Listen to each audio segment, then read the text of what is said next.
Aujourd'hui, nous allons parler de Notre-Dame de Paris. Bien sûr, je ne vais pas faire ni de politique, ni de commentaires sur ce qui se passe autour de cette réouverture de Notre-Dame de Paris, au niveau culturel, au niveau politique, pas du tout. Heureusement, sur Radio Maria, nous ne faisons pas de commentaires de l'actualité politique et des actes des uns des autres. Cela nous garde bien, et cela nous fait du bien d'ailleurs, de ne pas parler de tous ces aspects. Je vais me concentrer évidemment sur l'aspect spirituel. L'aspect spirituel, bien sûr, de cet événement de la réouverture de Notre-Dame après 5 ans. Nous nous rappelons tous de l'événement de l'incendie au mois d'avril 2019. Et entrons dans cette cathédrale qui va, comme vous le savez, être réouverte au public le 7 au soir et le 8. Et avec un octave, avec un programme tout à fait particulier. Je vais d'ailleurs commencer cette émission par le programme. Concrètement, quelles sont les dates et quelles seront les possibilités pour les uns les autres d'aller fréquenter, d'entrer dans Notre-Dame.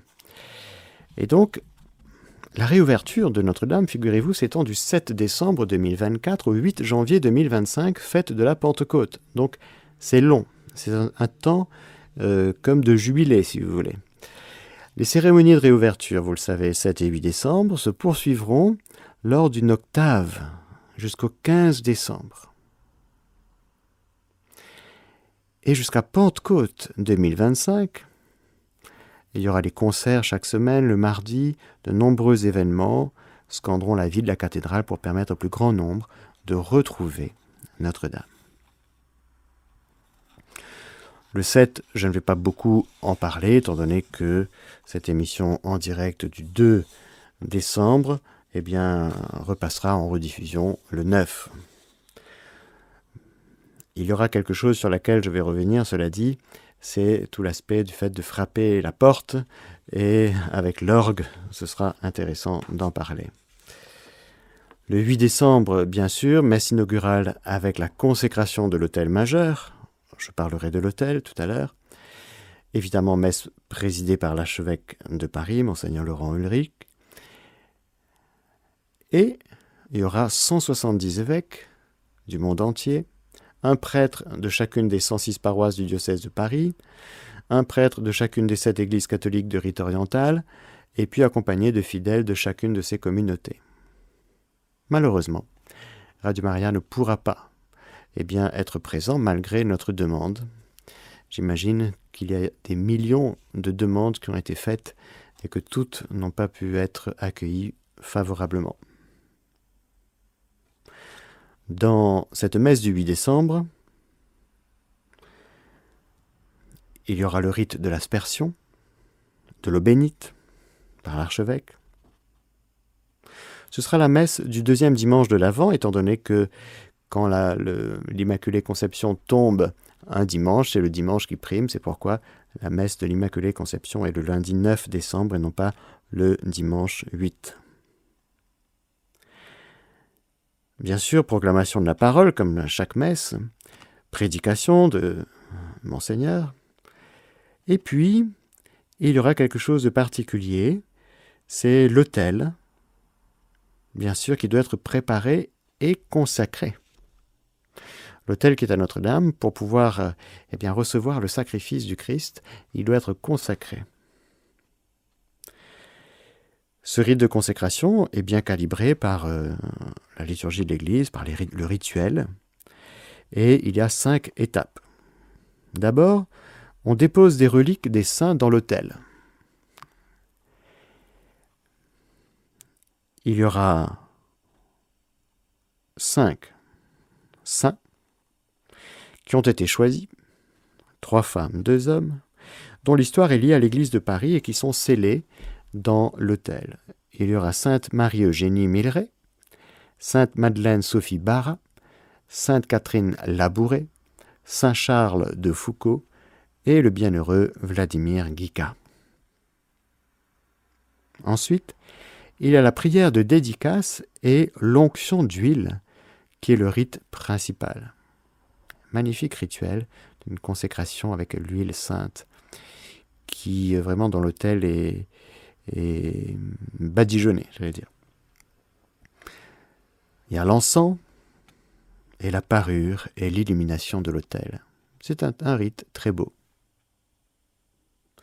Bien sûr, accompagné par des chants et par toutes sortes de chants, j'allais dire, préparés à cette occasion.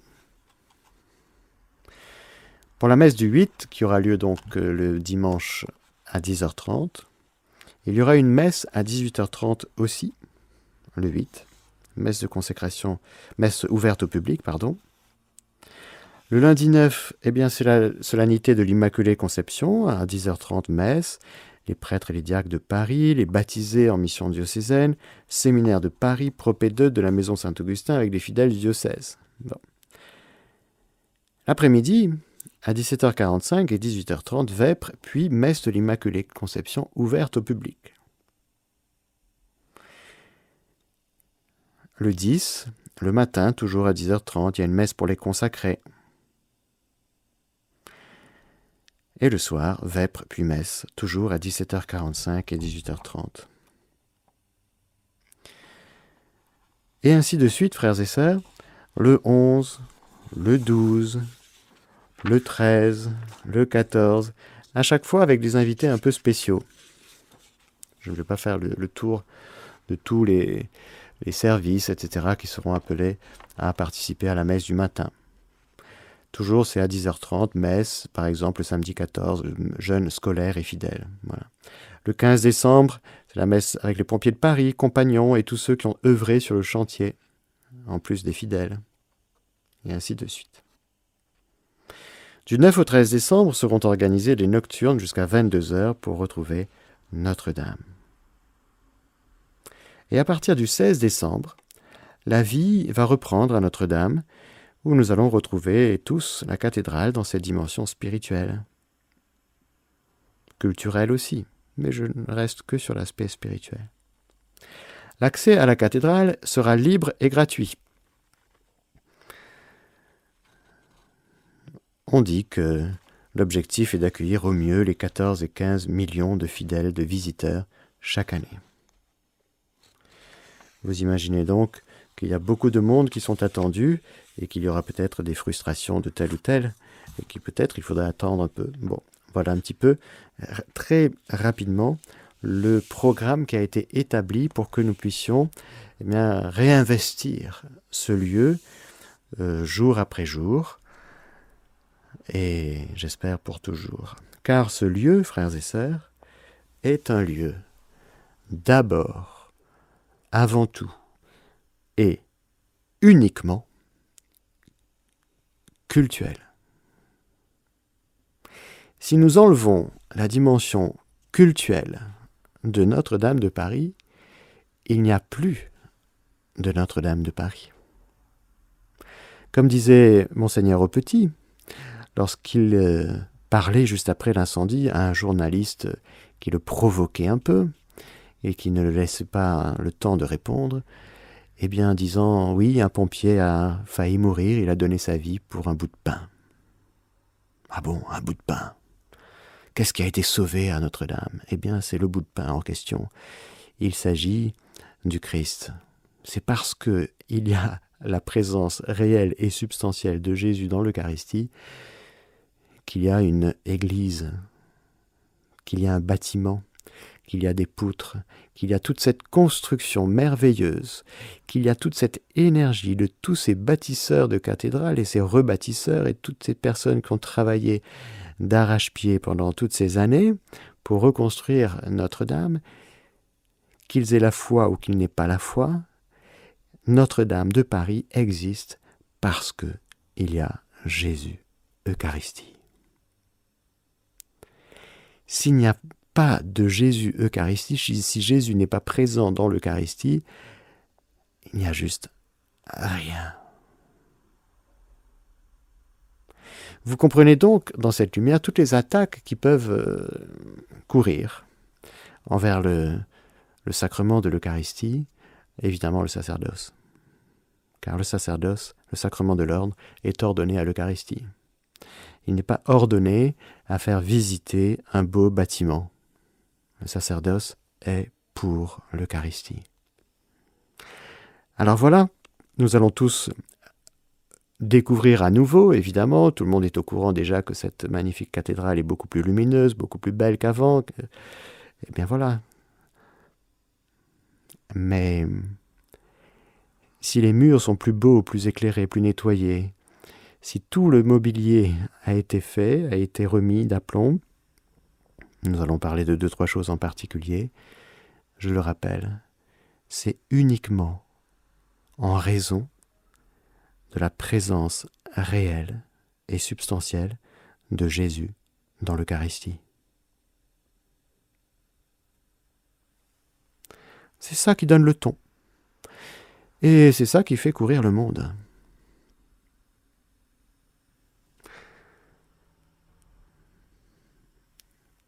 C'est ça qui organise toute l'énergie. Toutes les énergies. Même celles de gens qui n'ont peut-être pas encore la foi et qui se sont donné beaucoup de mal pour la reconstruction de Notre-Dame. Ils n'auraient pas eu ce travail, ils n'auraient pas eu ce chantier s'il n'y avait pas eu Jésus présent dans l'Eucharistie. Alors un petit extrait du mot de Monseigneur Ulrich, archevêque de Paris, qui disait que, évidemment, à travers cet événement, eh bien, il y a beaucoup de joie. Joie car nous allons retrouver le point focal de notre vie diocésaine, la maison commune où tous et chacun, et d'abord les plus petits et les plus pauvres, ont leur place. Joie particulière pour les prêtres de Paris qui vont trouver le lieu même où ils ont offert leur vie pour servir le Christ, l'Église et leurs frères et sœurs. Impatience, car notre soif est grande d'accueillir de nouveau sous les voûtes de la cathédrale le monde entier, de toutes les origines et de toutes les adhésions spirituelles. Il nous revient, dit-il, et nous en sentons tout l'honneur de les accueillir généreusement à Notre-Dame et de partager gratuitement avec elle le trésor qui s'y trouve. La beauté éclatante des arts, déposée au fil des siècles aux pieds de la Vierge Marie par des générations de croyants, et la grâce du message universel d'amour et de vie qui nous est demandé d'annoncer.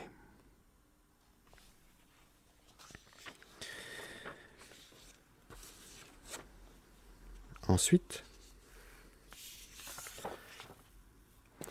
gratitude. Gratitude car nous ne pourrons jamais oublier que c'est grâce à l'effort de centaines de milliers de donateurs que Notre-Dame peut ouvrir de nouveau ses portes au culte et à la visite. Sens de la responsabilité pour le chantier, dont nous avions la charge, portant entre autres sur l'aménagement liturgique, les autres aménagements intérieurs, l'accueil des publics dans la cathédrale, etc. Tout concourt à ce que les visiteurs, d'où qu'ils viennent, et quelles que soient les espérances qui habitent leur cœur, aient un contact, une proximité, une explication sur le mystère chrétien qui est célébré dans cette cathédrale. Et lorsque vous rentrerez, vous verrez, vous tournerez sur la gauche, on y reviendra si on a le temps, il y a tout un parcours catéchétique qui a été remis à neuf et dans le bon sens. Donc, lorsqu'on va à Notre-Dame désormais, on est prié de prendre son temps. Désir de communion enfin, car c'est précisément ce à quoi Notre-Dame nous appelle.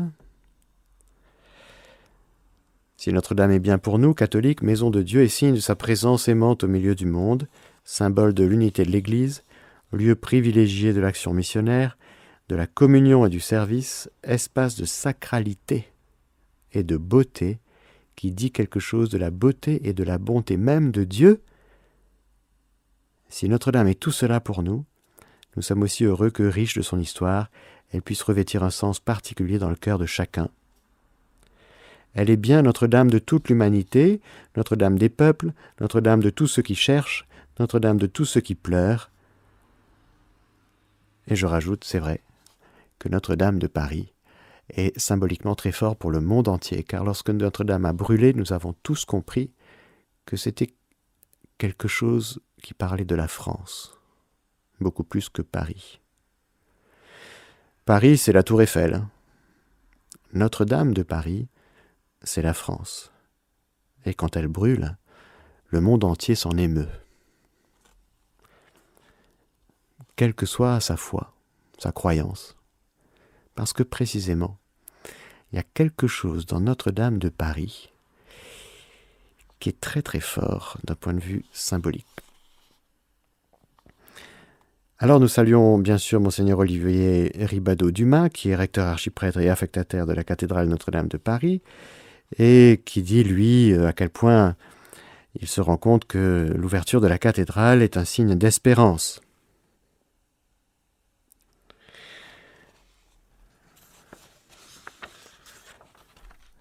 Entrons, si vous voulez bien, dans Notre-Dame.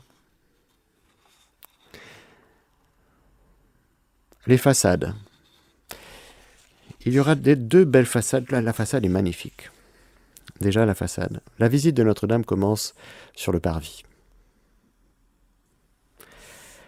Avec beaucoup de choses sur le parvis. Il y a la façade qui est un véritable catéchisme, là encore, sur l'incarnation. Et aussi sur le jugement dernier. Je mets devant toi la vie ou la mort, la bénédiction ou la malédiction. Choisis donc la vie pour que vous viviez, toi et ta descendance, comme dit Deutéronome. Il y a cette exigence du jugement dernier. Pourquoi ? Parce que ce que nous sommes appelés à vivre dans Notre-Dame est directement connecté à notre éternité. Nous sommes comme dans une antichambre du ciel, une préparation à la vie du ciel. Et tout dans Notre-Dame nous parlera du ciel et de sa préparation.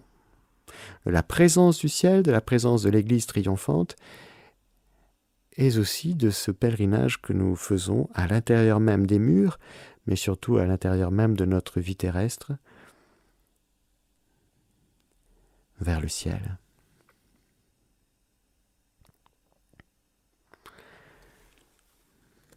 Entrons donc, une fois qu'on a déjà commencé notre visite sur le parvis en s'imprégnant de ce qu'il y a sur la façade, nous entrons et puis, une fois à l'intérieur, on se signe avec l'eau du baptistère conçu pour être un bénitier. Plongé dans l'eau de la mort pour advenir à la vie éternelle, tel est le sacrement de la foi, le baptême, la porte du ciel.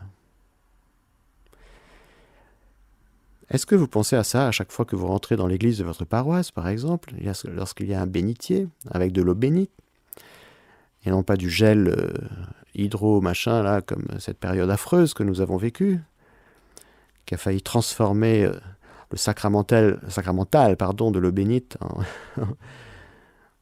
en gel hydroalcoolique. Est-ce que vous pensez, à chaque fois que vous avez contact avec cette eau bénite, et en vous signant du signe de la croix, est-ce que vous pensez à ce que vous faites ? Je suis mort au péché et vivant pour Dieu dans le Christ Jésus. C'est la croix, c'est la résurrection, c'est la Trinité, c'est le cœur de notre foi. Donc nous faisons mémoire à travers ce signe de croix dont nous nous signons en plongeant notre main et en nous signant avec l'eau bénite. Ensuite, nous serons invités à tourner à gauche et nous trouverons un accueil avec des dépliants de visite et toutes les informations nécessaires dans de nombreuses langues. Le parcours commence ainsi au nord pour finir au sud, des ténèbres à la lumière. Le collatéral nord a été renommé Allée de la Promesse, chaque chapelle ayant reçu une figure de l'Ancien Testament et un thème, Abraham et la foi, David et les psaumes. Comme au sud, les visiteurs auront la possibilité, juste avant le transept, de rentrer dans un confessionnal pour le sacrement de réconciliation ou un simple dialogue avec un prêtre. Ensuite, après la promesse, la plénitude de la révélation, avec l'incarnation. Voilà le thème. La visite s'appuie ici sur la clôture du cœur, avec une frise retraçant la vie du Christ, de la nativité aux apparitions du ressuscité, du nord au sud. Dans la chapelle axiale, le reliquaire de la couronne d'épines, en forme de retable lumineux, sera un lieu de vénération. La Passion, qui ouvre à la résurrection du Sauveur, centre du mystère chrétien, se trouve à l'endroit où les visiteurs se tournent vers le sud, la lumière. Avant le transept et sa rosace, 2 propositions. Soit prier silencieusement dans le cœur du XVIIIe siècle, au pied de la Pietà et devant le tabernacle, ou aller visiter le trésor qui présente une partie de la sacristie de l'orfèvrerie et de la paramantique sacrée. Tous passeront ensuite devant la Vierge du Pilier, Notre-Dame de Paris, qui veille sur la cathédrale au sud-est de la croisée du transept. Cette Vierge du Pilier qui avait fait, rappelez-vous, le tour de plusieurs paroisses parisiennes, et nous étions, nous, à Radio Maria, à Notre-Dame de Lourdes, à la paroisse Notre-Dame de Lourdes, en direct pour la prière du chapelet devant une des copies de Notre-Dame du Pilier qui tournait comme une pèlerine avant de retrouver ce lieu dont elle avait été protégée de l'incendie, son pilier. Voilà, le pilier de Notre-Dame du Pilier. Vient alors le collatéral sud, ou allée de la Pentecôte, 7 chapelles associées au don de l'Esprit Saint, fruit du mystère pascal. L'allée présentera les saints qui ont marqué l'histoire de Paris et qui ont vécu des dons de la 3e personne de la Trinité. Bref, tout sera là pour vous faire entrer dans le mystère de Dieu révélé en Jésus. Il y a l'autel. Parlons un petit peu de l'autel dans les quelques minutes qui nous restent, avec les reliques des saints. L'autel, c'est quand même le cœur.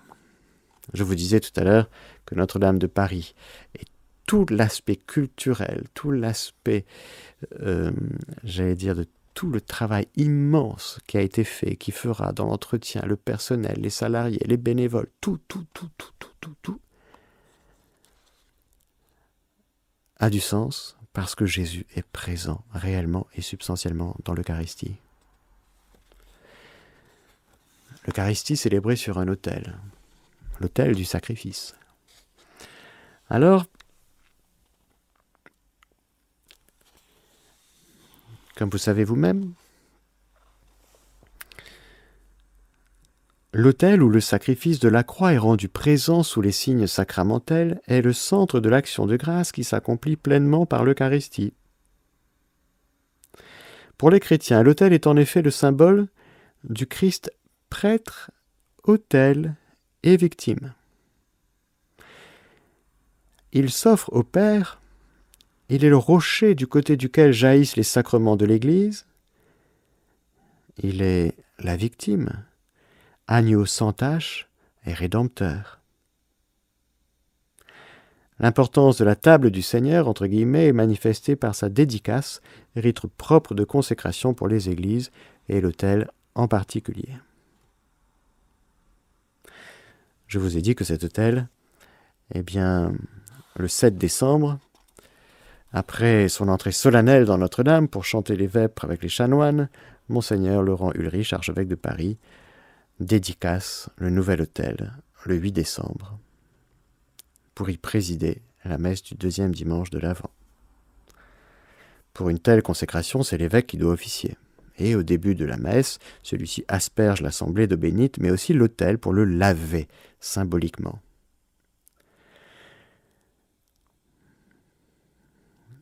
Laver toutes les impuretés. Il y a beaucoup d'impuretés qui traînent. Il y a des esprits impurs qui aussi tournent autour de Notre-Dame. Ben oui, ça existe. Notre-Dame est un lieu de convoitise pour l'esprit du mal. L'essentiel du rite se déroule après le credo, juste avant que la liturgie eucharistique ne soit célébrée sur cette table autel. Alors, quelles sont les reliques des saints ? Je vous les ai cités rapidement, les 5 saints. Je vais vous dire.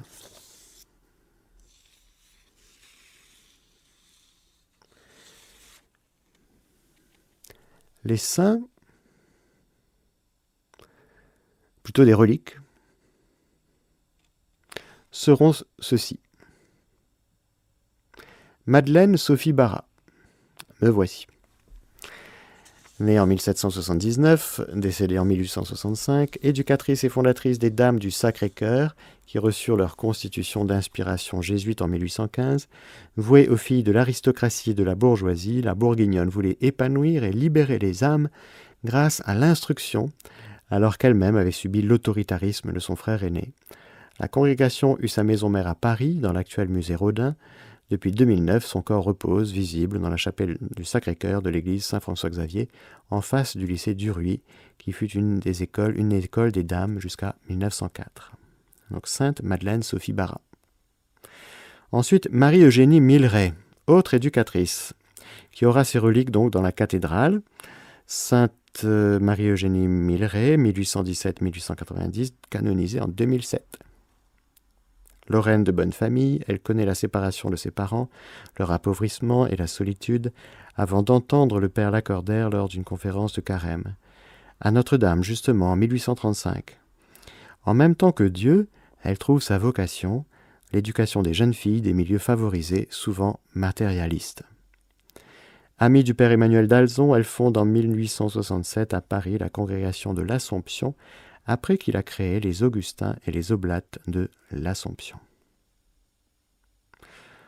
Ensuite, Catherine Labouré, troisième femme à voir ses restes habiter Notre-Dame. Catherine Labouré, vous voyez à peu près, 1806-1876. La rue du Bac, bien sûr. D'origine modeste, Catherine prend soin des autres dès ses 12 ans. Après la mort de sa mère et l'entrée en religion de sa grande sœur, la voilà maîtresse de maison. Venue à Paris comme servante, découvrant la misère qui y règne, elle devient fille de la Charité en 1830, malgré les inquiétudes paternelles. Alors qu'elle est en formation dans la maison mère de la rue du Bac, elle a une première vision de la Mère de Dieu le 18 juillet, puis une autre le 27 novembre 1830. Notre-Dame est entourée de la phrase « Ô Marie conçue sans péché, priez pour nous qui avons recours à vous » et demande de frapper une médaille, la fameuse médaille miraculeuse, pour que tous osent demander l'intercession de la Vierge. Discrète et humble, elle meurt après 45 ans au service des pauvres de l'hospice d'Enghien, laissant le récit de ses visions dont elle ne s'était ouverte qu'à son père spirituel. Son corps est désormais dans la chapelle de la rue du Bac, et il y aura donc une relique dans l'hôtel de Notre-Dame de Paris. Ensuite, Charles de Foucauld. Et enfin, Vladimir Guica. Quant à lui, fut prêtre du diocèse de Paris, ordonné à l'âge de 50 ans, roumain et orthodoxe, devenu catholique à 29 ans. L'homme est connu pour son souci de l'unité des chrétiens, précurseur de l'œcuménisme. Voilà. Que le Seigneur, par son intercession, nous fasse trouver des chemins d'unité avec nos frères orthodoxes. Pour les quelques minutes qui nous restent dans cette émission, chers amis auditeurs, je voudrais vous parler de 2-3 choses encore concernant Notre-Dame de Paris. Je voudrais bien sûr vous parler de la couronne d'épines. C'est une magnifique histoire. Peut-être dans quelques-unes de vos familles, vous avez un tableau de Saint-Louis, pieds nus, à genoux devant Notre-Dame. Je vous raconte à nouveau l'histoire. Je tiens à cet article de Aletheia. Il s'en est fallu de peu pour que la Sainte Couronne ne devienne propriété des Vénitiens. Sans l'intervention du roi de France, Louis IX, elle ferait sans doute partie aujourd'hui du trésor de la basilique Saint-Marc. Mais grâce à la foi ardente de Saint Louis et à son désir de placer la France et son règne sous le regard de Dieu, il l'acquiert alors qu'elle était en gage auprès des Vénitiens et la porte en procession jusqu'à Notre-Dame en attendant la fin de la construction de la Sainte-Chapelle. Selon la tradition, c'est sainte Hélène, mère de Constantin Ier, qui aurait recueilli à Jérusalem, au IVe siècle, la couronne d'épines, parmi d'autres reliques de la Passion du Christ. Les récits des pèlerins se rendant à Jérusalem au IVe siècle font effectivement mention de la couronne d'épines et des instruments de la Passion. Nul ne sait la date exacte, mais entre le 7e siècle, qui marque le retour des invasions perses puis arabes en Terre Sainte, et le 10e siècle, les empereurs byzantins transfèrent la couronne de Jérusalem à Constantinople, capitale de l'Empire romain d'Orient. Elle rejoint le trésor des empereurs byzantins et est conservée dans la chapelle impériale de Constantinople, Notre-Dame du Phare.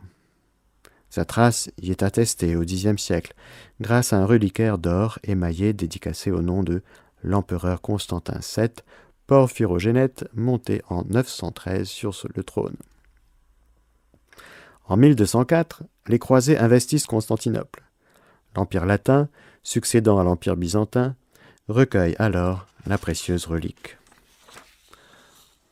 En 1238, la situation financière catastrophique de Baudouin II, empereur latin de Constantinople, le pousse à mettre la couronne d'épines en gage auprès des Vénitiens pour obtenir des crédits. Ce sont dans ces circonstances que Baudouin II propose alors à son cousin Louis IX d'acquérir la Sainte Couronne. Saint Louis propose une énorme somme pour l'acquisition de cette relique, la première d'une importante collection. La couronne est acquise en août 1238, moyennant la somme de 135 000 livres tournois, soit, écoutez bien, vous êtes bien assis, près de la moitié du budget royal annuel de l'époque. Vers Noël 1238, elle prend la route vers la France, sous la conduite des deux frères dominicains, Jacques et André de Longjumeau, chargés notamment d'authentifier la précieuse relique. Elle fait escale à Venise, afin de lever le gage qu'il affecte, et continue son périple sous une importante escorte. Le 10 août 1239, accompagné de son frère Robert Ier d'Artois et de sa mère Blanche de Castille, va à la rencontre de la délégation et la rejoint à Villeneuve-l'Archevêque, dans l'Yonne. Il découvre, parmi une vingtaine d'autres reliques du Christ, la Sainte Couronne. On imagine aisément son émotion en ouvrant le coffre contenant le cercle de joncs tressés, piqués d'épines, que Jésus a porté durant sa passion. Ensuite, il faut imaginer toute une petite armée qui se dirige vers Paris. L'équipée fait son entrée dans la capitale le 19 août 1239 et marche en procession vers Notre-Dame, qui servira temporairement d'écrin aux reliques, tant que les travaux de la Sainte-Chapelle ne sont pas terminés. Le roi délaisse ses parures royales, endosse une simple tunique et, pieds nus, en signe de respect et d'humilité, porte la Sainte Couronne jusqu'à la cathédrale Notre-Dame de Paris. 2 ans plus tard, en 1241, Louis IX poursuit de ses pieuses acquisitions en achetant un morceau de la Sainte Croix et de ses 7 autres reliques dominicales, notamment le Saint-Sang et la pierre du sépulcre. L'année suivante, ce sont des morceaux de la Sainte Lance et de la Sainte Éponge qui sont ajoutés à la Sainte Collection. Afin de conserver ces objets sacrés, la Sainte-Chapelle est érigée dans l'enceinte du Palais Royal et la cérémonie de translation des reliques a lieu en 1248, 2 mois avant le départ du roi à la croisade. Parmi toutes les reliques, la couronne d'épines est, aux yeux de Saint Louis, la plus précieuse. Sans doute parce qu'elle n'a pas été fractionnée, mais aussi parce qu'elle possède un symbole fort. Elle souligne que le roi a reçu, selon l'expression de l'office liturgique, par élection divine, la couronne du Christ. Saint Louis institue d'ailleurs une fête liturgique spécifique en l'honneur de la couronne d'épines, fixée au 11 août, jour anniversaire de l'arrivée de la relique à Sens.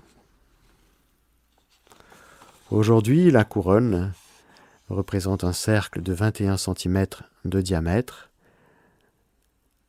Elle ne comporte plus aucune épine. Elles ont été dispersées au cours des siècles, au gré des dons effectués par les empereurs byzantins et les rois de France. La Sainte Couronne est conservée depuis l'incendie d'avril 2019 à l'église Saint-Germain-l'Auxerrois. Si l'authenticité de la couronne ne peut être scientifiquement attestée, elle demeure néanmoins le signe évident de l'amour du Christ pour l'humanité. Lors de l'incendie en 2019, la couronne d'épines avait été héroïquement sauvée des flammes par la brigade des sapeurs-pompiers de Paris et leur aumônier, le père Jean-Marc Fournier. Dans l'urgence, pour atteindre le coffre de la couronne d'épines, l'écrin de verre qui enchâssait ce trésor de la chrétienté avait dû être brisé. Il y a donc aujourd'hui un nouveau reliquaire qui a été fait, que nous pourrons aller visiter. Car la couronne d'épines se donnera à nouveau, à nos yeux et à nos cœurs. Voilà, chers amis, ce que je voulais vous dire. Je vois le temps qui tourne et j'avais préparé d'autres choses.